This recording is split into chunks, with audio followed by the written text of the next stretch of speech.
Apparently, Kanye West doesn't let his 6-year-old daughter use makeup, and this is a controversy on Twitter.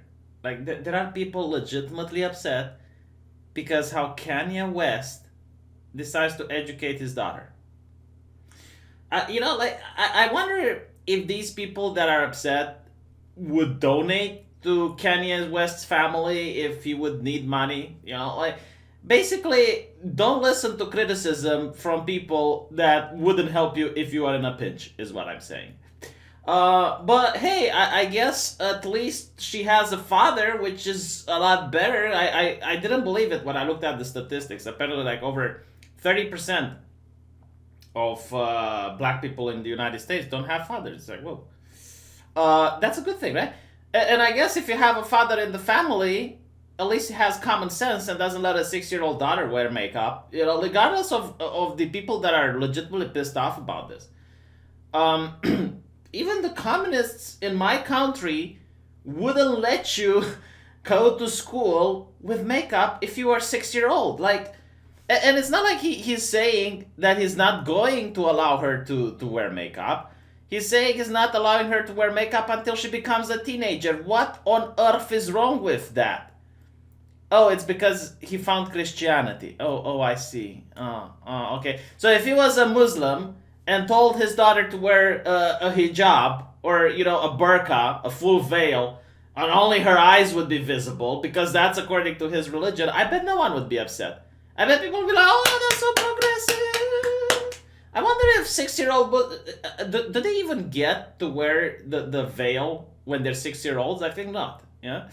But what if it was a Muslim and says, you know what? You're not allowed to wear makeup under that veil at 6-year-old. Do you think people would complain? Do you legitimately think people would be pissed off? Honestly, it is so transparent why people are pissed off. The fact that this is even newsworthy. The only reason it's newsworthy is because the guy is supporting Donald Trump, and it's evil, and he's a Christian, and it's even more evil, and he doesn't agree with the Democrats, and that is horrible. So here I am making a video talking about this. Unfucking believable. Unfucking believable. It's literally what it's at. And why isn't his wife? I mean, first of all, how do you know it's just him and not, him talking with his wife and deciding it? Or I guess his wife doesn't give a shit. I don't know. It's just weird. Why am I talking about this? Why am I talking about a man doing the common sense normal thing? Makeup is there to sexualize things, right? That is why makeup exists. The reason lipstick is red, according to clinical psychologists, is because it stimulates the orgasm. When a woman has an orgasm, her lips turn into a brighter shade of red. Or are we going to pretend makeup isn't sexualizing now? Is that why when women go on a date, they take the makeup off? Is that it? Oh my god. No, seriously, it's ridiculous. Ridiculous that I have to make this video. But that it is. That happened. Now you know. And knowing is half the battle. You know what's interesting? I noticed this. If you look at the leftist intelligentsia, right? So the university professors, the politicians, the ones that are on top, not the no, not those people. No, you look at them, and either they don't have kids, or if they do have kids, they're treating their kids and they're educating them in a very conservative manner, while advocating that everyone else is as progressive as possible. You will not see their kids wearing lipstick and makeup at the age of 6. Correct me if I'm wrong. Is that something that Democrats do to their kids? When they send them to school, do they all have makeup at the age of 6? Maybe they do, and I don't know. Feel free to inform me. Not in my backyard, as they say.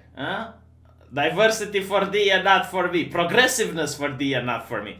Yeah, the thing with diversity, again, you look, the European Union encourages diversity throughout Europe, but if you look at Brussels, it's white as fuck, isn't it? Isn't that interesting? Oh my god, they call them nibbies, not in my backyard. And it's the same with the environmentalists. They lecture you about how you shouldn't travel and you shouldn't buy plane tickets, and then when you go on their Instagram, They constantly post pictures with how they went on holidays and how they took plane trips and stuff like that.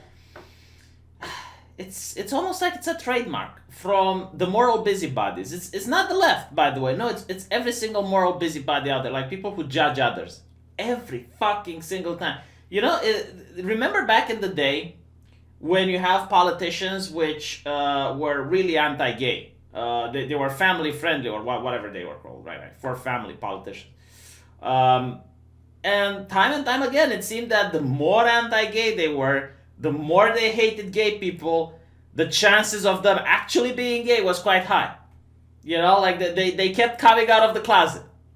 And now it's the same thing. You know, now the progressives are doing the same thing. You see a male feminist, the more male feminist he is, chances are you're going to get to see him being Me Too'd in the future. You see a climate environmentalist, a person, you know, fighting for the environment. Chances are he is polluting far more than you are. His carbon footprint is like Bigfoot. And yours is the little baby compared to his.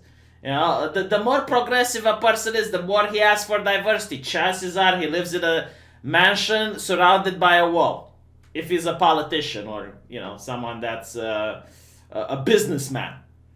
It is literally like the moral busybody. It's not the left or the right, because the right used to have them as well. I call them piety warriors, you know, piety purists. But now no, now everyone that is a moral busybody. This is why it's even the saying, like, do what the priest tells you, not what the priest does. I guess even in ancient times people noticed this. Let me know what you think, and I'll see you guys in the next video.